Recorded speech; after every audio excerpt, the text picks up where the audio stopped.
Blender has been growing over the years, and when the Blender 4.0 updates, it brings a lot of exciting new features. First off, the user interface. The font on the entire UI has been changed to a new font called Inter, making everything more readable. You can now use the color picker tool to pick colors outside Blender as compared to other versions. This is my favorite feature for these updates. The color wheel is now bigger compared to other versions. You can now use Shift A to add modifiers, which are now stacked in categories as opposed to the drop-down menus on other versions. You can now save in increments in Blender. This will create a new file from the original one in Blender. The principled BSDF has been completely reworked as it is now collapsible, which makes it manageable and more easy to work with.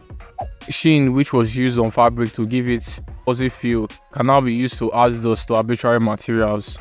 The Sheen BSDF allows you to create cloth materials fast, and with the new microfiber slider, you can help simulate the tiny hairs of fabric for realism. The code being above the sheen is intentional as it renders first, which is perfect for anything with a screen, monitors or phone screens. The Voronoi textures now has more features and inputs that you can work with to adjust their complexity, giving you more flexibility. But normal maps don't break anymore when pushed beyond 1. For geometry nodes, Node Tools is introduced. Node Tools is essentially how you create your own modifiers or tools, which will improve your modeling speed, and these are shareable. If you are on Twitter, you have definitely come across this dude, Passive Star, messing around with Node Tools, having you like this. I'ma need that. Where'd you get that? Every time he uploads something on Twitter. Repeat Zone is also introduced as this allows you to repeat actions in your nodes. For modeling, the snap feature has been updated, called Snap Base.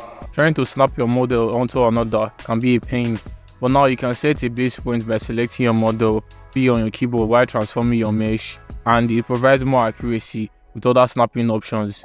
You can also press A to add multiple snapping points. This also works with scale and rotation of your mesh. You can also navigate your view while transforming your mesh by using the Alt key. For animation, the pose library now uses an asset shelf to make it easier to pick poses. This activates when you are in pose mode. The performance of the graph editor has been improved. The graph editor operators have also been improved, introducing the blends to ease, which blends the keys to an ease in or ease out, blend offset, which shifts the keys to either the front or the back, share key, which rotates the selection to front or back, scale average, which scales the keys individually to the y direction, push and pull, time offset, which moves the key forward or backward without moving the keys to other frames. Blending also got an update with the light and shadow linking, which has been introduced, which allow artists to specify exactly which objects each light will affect, giving you more control on how you light up your scene. Cycle's path guiding has an update which makes it now work on glossy surfaces, which help clean up noisy scenes. The principled head BSDF has also been updated from Shuang to Shuang, which is more realistic than the previous defaults, but it's going to take a longer rendering time, so keep that in mind. For the color management, AGX has been introduced, which will replace Filmic, as AGX offer more realism to your models and scenes. This transform offer way more color handling in Blender. Hydra Storm has been introduced as a node renderer, which is a part of USD. Its capabilities are limited, but it can be used to preview your USD files before exporting.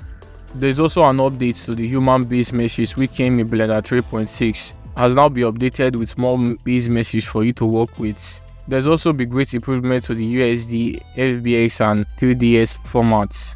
So Blender 4.0 is packed with new features that you should try out.